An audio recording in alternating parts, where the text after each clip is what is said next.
Hi friends, welcome back to my channel.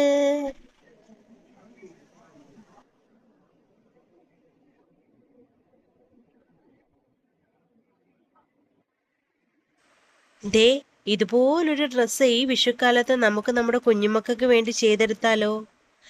ഇങ്ങനൊരു dress ചെയ്യുന്ന cutting video ആണ് കേട്ടോ ഇന്ന്. അപ്പോൾ ഇങ്ങനൊരു ഡ്രസ്സ് ചെയ്യാൻ നമുക്ക് ലൈനിങ് പീസ് നാലായിട്ട് മടക്കിയിടാം.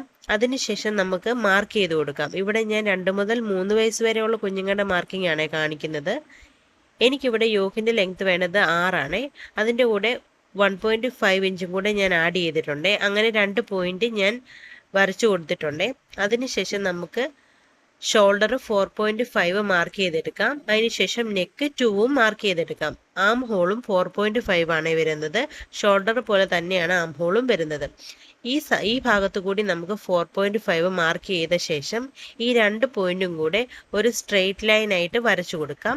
ഈ ലൈനിലാണ് നമ്മൾ ചെസ്റ്റ് മാർക്ക് ചെയ്ത് കൊടുക്കുന്നത്. നമ്മുടെ ചെസ്റ്റ് വരുന്നത് 6.5 പ്ലസ് 1 ഇഞ്ച് തയ്യൽ തുമ്പും കൂടെ ചേർത്തിട്ടാണ്. അതിനുശേഷം നമ്മൾ മാർക്ക് ചെയ്ത് കൊടുക്കുന്നത് നെക്കിൻ്റെ ഇറക്കമാണേ. ഇവിടെ ഞാൻ എടുക്കുന്നത് 3 ഇഞ്ചാണ് ഫ്രണ്ട് നെക്കിൻ്റെ ഇറക്കം എടുക്കുന്നത്. അതിനുശേഷം അവിടെ നമുക്ക് ഒരു സ്ക്വയർ പോലെ വരച്ചു കൊടുക്കാം. അതിനുശേഷം നമ്മൾ വേസ്റ്റ് മാർക്ക് ചെയ്തെടുക്കണം. വേസ്റ്റ് 5.5 പ്ലസ് 1 ഇഞ്ച് തയ്യൽ തുമ്പും കൂടി ഇട്ട് 2 ലൈൻ വരയ്ക്കുക.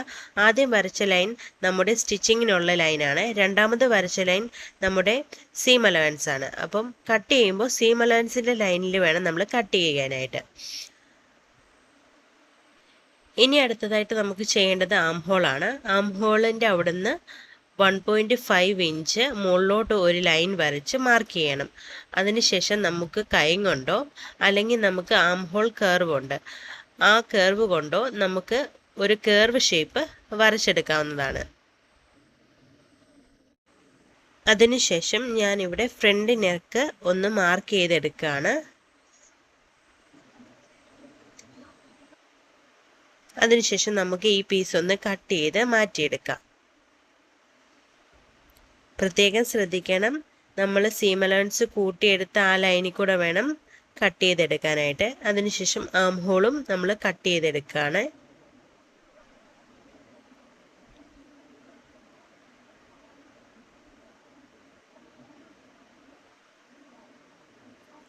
അതിനുശേഷം ഞാൻ ബാക്ക് നെക്ക് ഒന്ന് വരച്ചു കൊടുക്കുന്നുണ്ട്. ബാക്ക് നെക്ക് വരച്ചതിന് ശേഷം നമുക്ക് ഈ 2 പീസും ഒന്ന് കട്ട് ചെയ്ത് മാറ്റിയെടുക്കാം.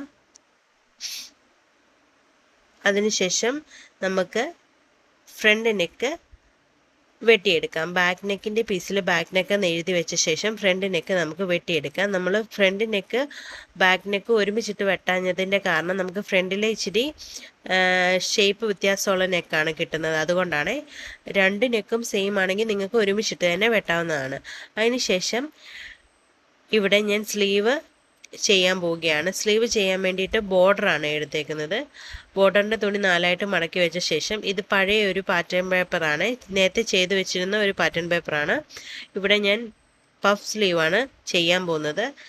സ്ലീവിൻ്റെ പാറ്റേൺ അറിയാത്തവർക്ക് സ്ലീവിൻ്റെ പാറ്റേൺ വേണമെന്ന് കമൻറ്റ് ചെയ്യുകയാണെങ്കിൽ ഞാൻ ഇതിൻ്റെ ഒരു വീഡിയോ ഇടുന്നതാണ്. അതിനുശേഷം സ്ലീവ് നന്നായിട്ടൊന്ന് വെട്ടിയെടുക്കണം. അതിനുശേഷം നമുക്ക് മെയിൻ പീസ്, ഇത് ഞാൻ എംബ്രോയ്ഡറി ചെയ്തതാണ്. ഉഷ അല്ലൂരി DXL എംബ്രോയ്ഡറി ചെയ്തതാണ്. ഈ എംബ്രോയ്ഡറി ചെയ്യുന്ന വീഡിയോ കണ്ടിട്ടില്ലാത്തവർക്കായിട്ട് ലിങ്ക് കമൻറ്റ് ബോക്സിൽ കൊടുത്തേക്കാം. അപ്പോൾ നമ്മൾ കട്ട് ചെയ്ത് വെച്ച ലൈനിങ് പീസ് ഇതിലോട്ട് വെച്ച് നമ്മൾ മെയിൻ പീസ് കട്ട് ചെയ്ത് മാറ്റിയെടുക്കുകയാണ്. ബാക്ക് പീസും നമുക്ക് അങ്ങനെ തന്നെ ഒന്ന് കട്ട് ചെയ്ത് മാറ്റിയെടുക്കുക. അതിനുശേഷം നമുക്ക് വേണ്ടത് പ്ലീറ്റിന് വേണ്ടിയിട്ടുള്ള പീസാണ്. ഇതിൻ്റെ ലെങ്ത്ത് വരുന്നത് 12 ഇഞ്ചും വിഡ്ത്ത് വരുന്നത് നമ്മുടെ യോക്ക് പീസിൻ്റെ വേസ്റ്റിൻ്റെ ഇരട്ടിയാണ് വരുന്നത്. അതിനുശേഷം 2 ഇഞ്ച് വീതം ഞാൻ മാർക്ക് ചെയ്ത് കൊടുക്കുന്നുണ്ട്. ഇതെനിക്ക് ബോക്സ് പ്ലീറ്റ് ചെയ്യാൻ വേണ്ടിയിട്ടുള്ള മാർക്കിംഗ് ആണ്. 2 ഇഞ്ച് വീതം മാർക്ക് ചെയ്ത് കൊടുത്തത്. അതിനുശേഷം നമുക്ക് സ്റ്റിച്ച് ചെയ്തെടുക്കാം. അപ്പോൾ നമ്മൾ കട്ട് ചെയ്ത് മാറ്റി വെച്ച പീസുകളെല്ലാം സ്റ്റിച്ച് ചെയ്ത് കൊടുക്കുകയാണ്. ഇതിൻ്റെ യോക്കിലും താഴത്തെ പ്ലേറ്റിലും ഒക്കെ ചെയ്തേക്കുന്ന എംബ്രോയ്ഡറി ഞാൻ ഈ മെഷീനിൽ തന്നെ ചെയ്തതാണ്. ഈ എംബ്രോയ്ഡറിയുടെ വീഡിയോ ഞാൻ നേരത്തെ തന്നെ യൂട്യൂബ് ചാനലിൽ അപ്ലോഡ് ചെയ്തിട്ടുണ്ട്. അതിൻ്റെ വീഡിയോ കാണാത്തവർക്ക് വേണ്ടി ലിങ്ക് ഞാൻ കമൻറ്റ് ബോക്സിൽ ഇട്ടേക്കാം. കാണാത്തവർ കണ്ടു നോക്കിയതിന് ശേഷം ഈ വീഡിയോ കാണുക.